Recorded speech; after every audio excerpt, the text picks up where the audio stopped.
Good evening students, arts with BD চ্যানেলে স্বাগত জানাই সকলকে।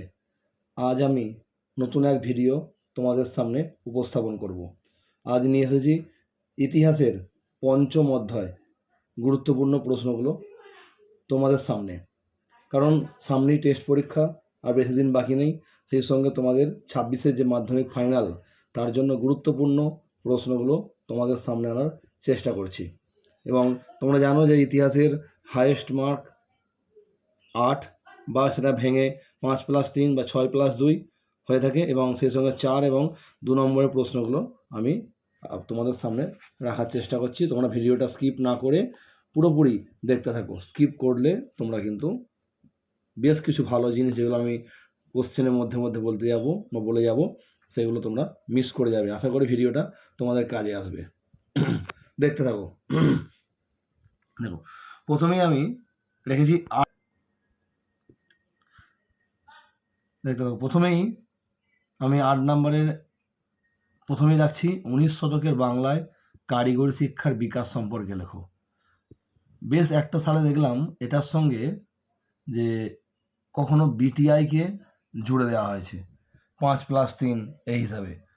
তোমরা চেষ্টা করবে 19 শতকের বাংলায় কারিগরি শিক্ষার বিকাশ সম্পর্কে লেখো, এটাকে 8 নম্বরের করার জন্য। আর যদি 5+3 আসে তাহলে সেক্ষেত্রে তোমাকে বাংলায় কারিগরি শিক্ষা যে বিটিআই একটা আলাদা কোশ্চেন আমি রেখেছি 4 নম্বরের, সেটা তোমরা ওখানে ওর সঙ্গে জুড়ে দেবে, তাহলে তোমাদের উত্তরটা কম্প্যাক্ট হয়ে যাবে। পরে আমি রেখেছি দেখো 2-এ প্রকৃতি, মানুষ ও শিক্ষার সমন্বয়ের ক্ষেত্রে রবীন্দ্রনাথের চিন্তার সংক্ষিপ্ত পরিচয় দাও। তার আগে তোমরা প্রথম যে বললাম কারিগরি শিক্ষার বিকাশ, ওটাকে তোমরা স্টার মার্কিং করে রাখতে পারো। 2-এ কী বললাম না, প্রকৃতি, মানুষ ও শিক্ষার সমন্বয়ের ক্ষেত্রে রবীন্দ্রনাথ ঠাকুরের শিক্ষার চিন্তার পরিচয় দাও। এটাও কিন্তু 2026 মাধ্যমিক এবং সামনে যে টেস্ট পরীক্ষা, তার জন্য কিন্তু গুরুত্বপূর্ণ প্রশ্ন 8-এর। পরে রেখেছি বাংলার ছাপাখানার ব্যবসায়িক উদ্যোগ সম্পর্কে লেখো। অনেক ক্ষেত্রে দেখা গেছে এই প্রশ্নটা 8-এও এসেছে বা 4-এও এসেছে, তাই তোমরা এটা 8 এবং 4 2 নম্বরের জন্যই, মানে দুটো আলাদা আলাদাভাবে করে যেতে পারো। আর অবশ্যই কিন্তু টু দ্য পয়েন্ট অ্যান্সার লিখবে, বেশি বাড়িয়ে লেখার প্রয়োজন নেই। 4-এর যে মানে ডি-এর দাগের যে আমি প্রশ্নটা রেখেছি, সেটা দেখো, হ্যালহেডের a grammar of the Bengal language গ্রন্থটি গুরুত্বপূর্ণ কেন, এবং বাংলা ছাপাখানার বিকাশে চার্লস উইলকিন্সের ভূমিকা লেখো। 3+5-এ রেখেছি। এই প্রশ্নটা কিন্তু মাধ্যমিকে সালের প্রশ্ন পড়েছিল একবার, সেই হিসাবে আমি এটা এবারে প্রাধান্য দিচ্ছি। পরে রেখেছি রবীন্দ্রনাথের শিক্ষা চিন্তা ও শান্তিনিকেতন ভাবনার সংক্ষিপ্ত বিবরণ দাও। তোমরা হয়তো বলে থাকবে যে বিয়ের দাগের আর যে ইয়ের দাগের প্রশ্ন দুটো একই উত্তর হতে পারে না, দুটো একই উত্তর হবে না, এক্ষেত্রে দুটোর উত্তর একটু হলেও। তাহলে কি বললাম যে বিয়ের দাগের এবং ইয়ের দাগের দুটো প্রশ্ন ভাষাও আলাদা, দুটো প্রশ্নের উত্তরও কিন্তু কিছু ক্ষেত্রে এক, আবার কিছুটা আলাদা। তোমরা ভেবো না জানো যে বিয়ের আর ইয়ের দুটো প্রশ্নের উত্তর এক, এটা মাথায় রাখবে। পরে চলে আসো 4 নম্বরে। দেখো, প্রথমে রাখছিলাম শ্রীরামপুর মিশন প্রেস কিভাবে একটি অগ্রণী মুদ্রণ প্রতিষ্ঠানে পরিণত হলো। এটা খুব একটা ভালো প্রশ্ন। বিয়ে ছাপা বইয়ের সঙ্গে শিক্ষা বিস্তারের সম্পর্ক লেখো 4 নম্বরের, এটা তোমরা স্টার মার্কিং করে রাখো। ছাপা বইয়ের সঙ্গে শিক্ষা বিস্তারের সম্পর্ক আলোচনা করো। পরে রেখেছি বাংলায় কারিগরি শিক্ষার বিকাশে বিটিআইয়ের ভূমিকা। এই বিটিআই যদি কোশ্চেনটা 8 নম্বরে যে প্রথম প্রশ্ন বললাম কারিগরি শিক্ষার সঙ্গে জুড়ে দেবে, যেটা বললাম, যদি ওখানে চলে আসে তাহলে কিন্তু 4 নম্বরে আলাদা করে আসার কোনো সম্ভাবনা নেই। তবে কারিগরি শিক্ষা থেকে একটা প্রশ্ন এবারে আসবে। পরে রেখেছি বাংলায় ছাপাখানার বিকাশে উপেন্দ্র কিশোর রায়চৌধুরী বা ইউএন রয় অ্যান্ড সন্সের ভূমিকা লেখো। এটাও একটা বেশ গুরুত্বপূর্ণ প্রশ্ন বলা যায়, ছাপাখানার বিকাশে উপেন্দ্র কিশোর রায়চৌধুরীর ভূমিকা। কারণ আগের বারে মনে হয়, এবারে যে মাধ্যমিক গেল 25 সালে, ওটা খুব সম্ভবত মনে হয় বিদ্যাসাগরের ভূমিকা বা এই ধরনের কিছু একটা দিয়েছিল, আমার ঠিক খেয়াল নেই, তোমরা একটু দেখে নেবে। পরে রেখেছি বাংলা ছাপাখানার বিকাশে গঙ্গা কিশোর ভট্টাচার্যের অবদান লেখো। এটা তোমরা স্টার মার্কিং করে রাখো। বাংলা ছাপাখানার বিকাশে গঙ্গা কিশোর ভট্টাচার্যের অবদান লেখো।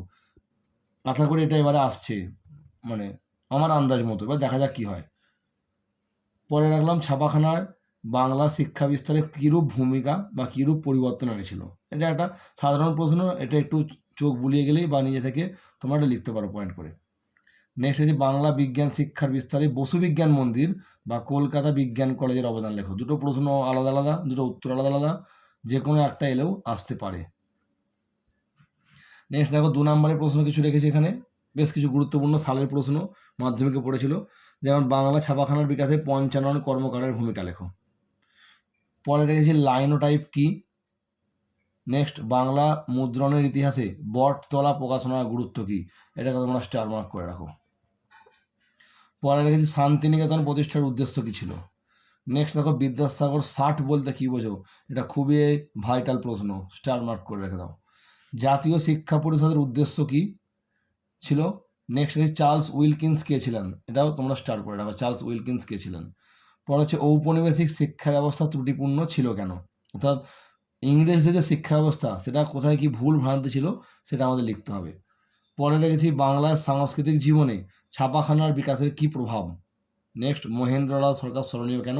এই মহেন্দ্রলাল সরকার যে IACS সেটা এইবারে 25-এ যে মাধ্যমিক তাতে পড়েছিল দেখলাম, তো তবে এটা তোমরা 2 নম্বরের মতো করে যাও, পড়লেও পড়তে পারে।